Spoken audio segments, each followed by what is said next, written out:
ಕರ್ನಾಟಕ ರಾಜ್ಯದಲ್ಲಿ ವಿಶೇಷವಾಗಿ ದಲಿತರ ಮತ್ತು ಪರಿಶಿಷ್ಟ ಜಾತಿ ಪರಿಶಿಷ್ಟ ವರ್ಗಗಳ ಮತವನ್ನು ಪಡೆದು ಅಧಿಕಾರಕ್ಕೆ ಬಂದಿರತಕ್ಕಂಥ ಕಾಂಗ್ರೆಸ್ ಸರ್ಕಾರ, ಸಿದ್ದರಾಮಯ್ಯ ನೇತೃತ್ವದ ಕಾಂಗ್ರೆಸ್ ಸರ್ಕಾರ ವ್ಯಾಪಕವಾಗಿ ರಾಜ್ಯಾದ್ಯಂತ ನಡೀತಾ ಇರ್ತಕ್ಕಂಥ ದಲಿತರ ಮೇಲಿನ ದೌರ್ಜನ್ಯ ಪ್ರಕರಣಗಳನ್ನು, SC/STಗಳ ಮೇಲಿನ ದೌರ್ಜನ್ಯ ತಡೆ ಪ್ರಕರಣಗಳನ್ನು ಸಮರ್ಪಕವಾಗಿ ಪರಿಣಾಮಕಾರಿಯಾಗಿ ತಡೆಗಟ್ಟಬೇಕು ಅಂತಕ್ಕಂಥ ನಿಟ್ಟಿನಲ್ಲಿ ಏನು ರೆಗ್ಯುಲರ್ ಪೊಲೀಸ್ ಸ್ಟೇಷನ್ಗಳಲ್ಲಿ ಇದ್ದಂಥ ಒಂದು ವ್ಯವಸ್ಥೆಯನ್ನು ತೆಗೆದು ಅದಕ್ಕೆ ಆದಂಥ ಸಪರೇಟ್ ಆದಂಥ ವಿಂಗನ್ನು ಮಾಡಿ ಪರಿಶಿಷ್ಟ ಜಾತಿ ವರ್ಗಗಳ ಮೇಲಿನ ದೌರ್ಜನ್ಯ ತಡೆಗಟ್ಟೋದಕ್ಕೆ DCRE ಅಂತಕ್ಕಂಥ ಒಂದು ಸ್ಪೆಷಲ್ ಟಾಸ್ಕ್ ಫೋರ್ಸನ್ನು ರಚನೆ ಮಾಡಿದೆ.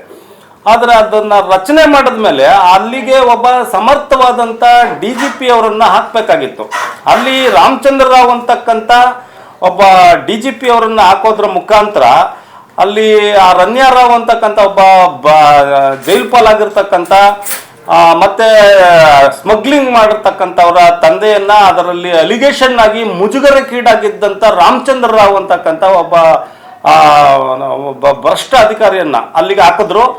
ಅದರ ಮುಖಾಂತರ ಅವರು ಇಡೀ ಆಫೀಸ್ನಲ್ಲಿ ಕಚೇರಿನಲ್ಲಿ ಕಾಮಕೇಳಿಯಲ್ಲಿ ತೊಡಗಿ ಮತ್ತೆ ಬೇರೆ ಬೇರೆ ಹೆಂಗಸರುಗಳ ಜೊತೆಯಲ್ಲಿ ಅವರು ಬೇಡದಿರ್ತಕ್ಕಂಥ ವ್ಯವಹಾರಗಳನ್ನು ಮಾಡಿದ್ರಿಂದ ಇಲಾಖೆ ಮುಜುಗರ ಅನುಭವಿಸುವಂತಾಯ್ತು. ಮತ್ತದು ದೊಡ್ಡ ಪ್ರಮಾಣದಲ್ಲಿ ತಲೆ ತಗ್ಗಿಸುವಂತ ಕೆಲಸ ಆಗಿ ಈಗ DGP ಅವ್ರನ್ನ ಸರ್ಕಾರ ಸಸ್ಪೆಂಡ್ ಮಾಡಿದೆ. ಮತ್ತೆ ಅದಕ್ಕೆ ಹೊಸ DGP ಅವ್ರನ್ನ ಇನ್ನು ಯಾರನ್ನು ಕೂಡ ನೇಮಕ ಮಾಡಿಲ್ಲ. ಅದೇ ರೀತಿಯಲ್ಲಿ ಇಡೀ ರಾಜ್ಯಾದ್ಯಂತ ಇರ್ತಕ್ಕಂಥ DCRE ಸೆಲ್ಗಳಿಗೆ ಯಾರ್ಯಾರನ್ನ DYSPಗಳಾಗಿ ನೇಮಕ ಮಾಡಿದ್ರೆ ಅವರಲ್ಲಿ ಬಹುತೇಕ ಜನ ಪರಿಶಿಷ್ಟ ಜಾತಿ ಪರಿಶಿಷ್ಟ ವರ್ಗಗಳ ಮೇಲಿನ ದೌರ್ಜನ್ಯ ತಡೆಯನ್ನ ಸಮರ್ಪಕವಾಗಿ ಪರಿಣಾಮಕಾರಿಯಾಗಿ ಜಾರಿ ಮಾಡೋದ್ರಲ್ಲಿ ಸಂಪೂರ್ಣವಾಗಿ ಸೋತಿದ್ದಾರೆ. ಮತ್ತೆ ಅವ್ರಿಗೆ ಅದರ ಗಂಧಗಾಳಿನೂ ಕೂಡ ಗೊತ್ತಿಲ್ಲದೆ ಇರ್ತಕ್ಕಂಥವ್ರನ್ನ ಹಾಕಿದ್ದಾರೆ. ಅಥವಾ ಮೇಲ್ಜಾತಿಯವ್ರ ಪರವಾದಂಥ ಇಚ್ಛಾಶಕ್ತಿ ಹೊಂದಿರತಕ್ಕಂಥ ಆರೋಪಿಗಳ ಪರ ಇಚ್ಛಾಶಕ್ತಿ ಹೊಂದಿರತಕ್ಕಂಥ ಜನರನ್ನ ಈ ಒಂದು ತನಿಖಾಧಿಕಾರಿಗಳನ್ನಾಗಿ ನೇಮಕ ಮಾಡಿರೋದ್ರಿಂದಾಗಿ ಇದು ಗಂಭೀರವಾಗಿ ಎಲ್ಲ ಪ್ರಕರಣಗಳು ಸಹ ಒಂದು ಬಿ ರಿಪೋರ್ಟ್ ಆಗ್ತಕ್ಕಂಥ ಮತ್ತು ಅದಕ್ಕೆ ಸಂಬಂಧಪಡದಿರ್ತಕ್ಕಂಥ ದಲಿತರನ್ನೇ ಎದುರಿಸ್ತಕ್ಕಂಥ ಶೋಷಿತ ಸಮಾಜದನ್ನೇ ಬಾಧಿತರನ್ನೇ ಕೂಡ ಬೆದರಿಸ್ತಕ್ಕಂಥ ಒಂದು ಕೆಲಸವನ್ನ ಅವರು ಮಾಡ್ತಾ ಇದ್ದಾರೆ. ಪರಿಶಿಷ್ಟ ಜಾತಿ ವರ್ಗಗಳ ಮೇಲಿನ ದೌರ್ಜನ್ಯ ತಡೆಗೆ ಈಗಾಗಲೇ ಹೊಸ ಟಾಸ್ಕ್ ಫೋರ್ಸ್ ಕಮಿಟಿಯನ್ನ ನಿಯೋಜನೆ ಮಾಡಿರೋದ್ರಿಂದ ಇದು ಸಮಾಜ ಕಲ್ಯಾಣ ಇಲಾಖೆಯ ನಿಯಂತ್ರಣದಲ್ಲಿ ಬರುತ್ತೆ. ಇದು ಪೊಲೀಸ್ ಇಲಾಖೆಯ ನಿಯಂತ್ರಣದಲ್ಲಿ ಬರಲ್ಲ. DCRE ಇದೆಯಲ್ಲ, ಇದು ಸಪರೇಟ್ ಆಗಿ ಸಮಾಜ ಕಲ್ಯಾಣ ಇಲಾಖೆ ನಿಯಂತ್ರಣದಲ್ಲಿ ಬರುತ್ತೆ. ಸಮಾಜ ಕಲ್ಯಾಣ ಇಲಾಖೆಗೆ ದಲಿತರ ಬಗ್ಗೆ ಕಾಳಜಿನೇ ಇಲ್ಲ. ಅವರು ತುಂಬಾ ನಿಷ್ಕಾಳಜಿಯನ್ನ ಹೊಂದಿದ್ದಾರೆ ಮತ್ತು ಅವರು ಒಣಗೇಡಿತನವನ್ನ ಪ್ರದರ್ಶಿಸ್ತಾ ಇದ್ದಾರೆ.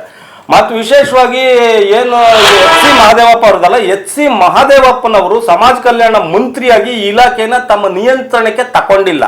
ಅವ್ರ ನಿಯಂತ್ರಣಕ್ಕೆ ತಗೊಂಡಿದ್ರೆ ಒಬ್ಬ ಕಾಮುಕ ಅಧಿಕಾರಿಯನ್ನ ತಂದು DGP ಮಾಡಬೇಕಾದ ಅವಶ್ಯಕತೆ ಇರಲಿಲ್ಲ. ಮತ್ತೆ ಇಂಥ DSPಗಳನ್ನ ಉಪಯೋಗಕ್ಕೆ ಬರದೇ ಇರತಕ್ಕಂಥ ಕೆಲ್ಸಕ್ಕೆ ಬರದೇ ಇರತಕ್ಕಂಥ DSPಗಳನ್ನ ನಿಯೋಜಿಸ್ತಕ್ಕಂಥ ಅವಶ್ಯಕತೆ ಇರಲಿಲ್ಲ. ಸೊ ಹಾಗಾಗಿ ಪೊಲೀಸ್ ಇಲಾಖೆಗಿಂತಲೂ ಇದರಲ್ಲಿ ನಿರ್ವಹಣೆ ಮಾಡಬೇಕಾಗಿರ್ತಕ್ಕಂಥದ್ದು, ನಿಯಂತ್ರಣ ಹೊಂದಿರಬೇಕಾಗಿರ್ತಕ್ಕಂಥದ್ದು ಮತ್ತು ಹತೋಟಿಯನ್ನು ಇಟ್ಕೊಳ್ಬೇಕಾಗಿರ್ತಕ್ಕಂಥದ್ದು ಸಮಾಜ ಕಲ್ಯಾಣ ಇಲಾಖೆ ಮತ್ತು ನೇರವಾಗಿ ಮುಖ್ಯಮಂತ್ರಿಗಳು. ಇದು ಗೃಹ ಸಚಿವರಿಗಿಂತಲೂ. ಯಾಕಂತಂದ್ರೆ ಮುಖ್ಯಮಂತ್ರಿಗಳೇ ಬಹಳ ಮುತುವರ್ಜಿ ವಹಿಸಿ ಆಸಕ್ತಿ ವಹಿಸಿ ಎಲ್ಲಾ ಜಿಲ್ಲೆಗಳಲ್ಲೂ DCRE ತೆಗಿಬೇಕು ಅಂತೇಳಿ ತೆಗೆದಿರ್ತಕ್ಕಂಥದ್ದು. ಇದು ಗೃಹ ಇಲಾಖೆಯ ಕಂಟ್ರೋಲ್ ಬರಲ್ಲ ಇದು.